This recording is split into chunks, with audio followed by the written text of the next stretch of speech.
So what's your point of view? What can we do to ensure that free trade truly contributes to the people's daily life, to the citizens in this area? Thank you.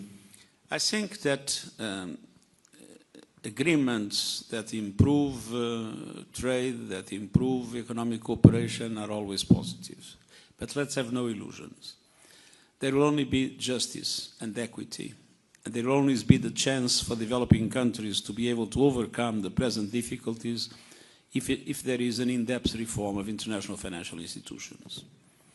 It is absolutely essential to have in the organizations that run the global finance, the Bretton Woods system, other international similar institutions, it's absolutely essential that there is a participation of the developing countries that is much bigger, that the voice of developing countries is much more strongly heard in the decision-making processes, and that much more resources are made available for debt relief, for concessional funding, and for all the other requirements without which it will be very difficult for developing countries to overcome the present difficulties, even if they establish good agreements with this or that country in different areas of the economic activity.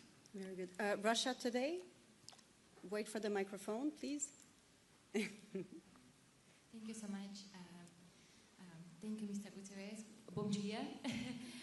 I am a reporter from RT China. So as Russia and China expand their roles within BRICS and strengthen their ties with ASEAN, how can the UN cooperate with this emerging center of influence to build a more balanced and inclusive security architecture in the Asia-Pacific region? Thank you.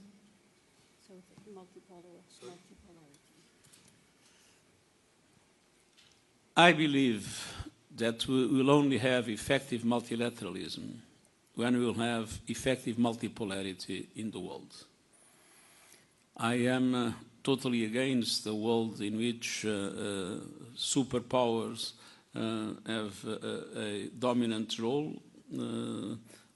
We need a world in which international law prevails, in which the values of the Charter prevail, and the only way to guarantee it is through more equilibrium in international relations, which means with a true multipolarity that facilitates multilateralism. And I see ASEAN as a very important element in this re-equilibrium in international relations.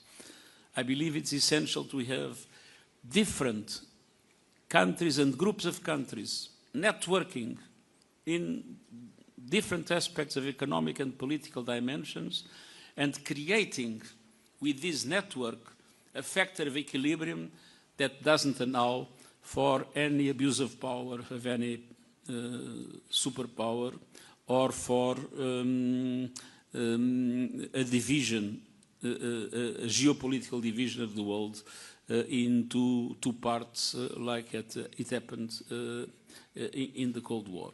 I believe we need harmony, and harmony comes from equilibrium. We need a world in which there is more equilibrium in power, and for that we need to promote a multipolar world, and that multipolarity requires poles, and one of them can be ASEAN. We will take one final question from a local media, Bernama. Hi, I'm Vignesh from Bernama. So, Malaysia earlier expressed interest to join the Gaza peacekeeping mission. I think yesterday the Prime Minister told about it, the interest in Gaza peacekeeping mission from Malaysia. So, what will be the mechanism and what kind of role do you think Malaysia can play? And my second question is also from Malaysia. There is a call to reform UN, including the abolition or limitation of veto power. What's your take on that?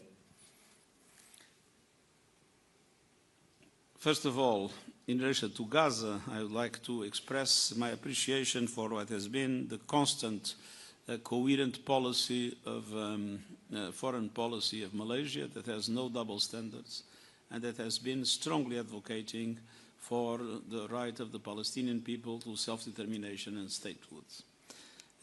It is not yet clear what kind of force, in what circumstances will be created. What is important now is to make sure that the ceasefire holds, that the phase 1 of the agreement is fully implemented, and the UN is ready to play whatever role the key actors involved in this process will determine. The second question. On reform of the Security Council and the veto. It is clear the Security Council has a problem of legitimacy and a problem of effectiveness. Legitimacy because its composition no longer corresponds to the reality of today's world. We have 3 European permanent members in the Security Council. We have France, UK and Russia. And we have 1 Asian member, no member from Latin America, no member from Africa. This shows that the Security Council doesn't correspond at all to the world of today. That is why it's so important to have an African representation of 2 permanent members. That's also important to have an increase in the permanent representatives from Asia.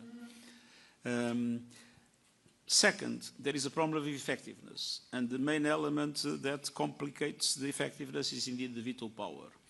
2 of the countries, England and France, the UK and France, have presented the proposal to limit the veto power in a certain number of circumstances, and I think it would be very interesting if the members of the Council would seriously consider those proposals. Thank you very much, Secretary General. Thank you very much, everyone, for joining us today. Thank you.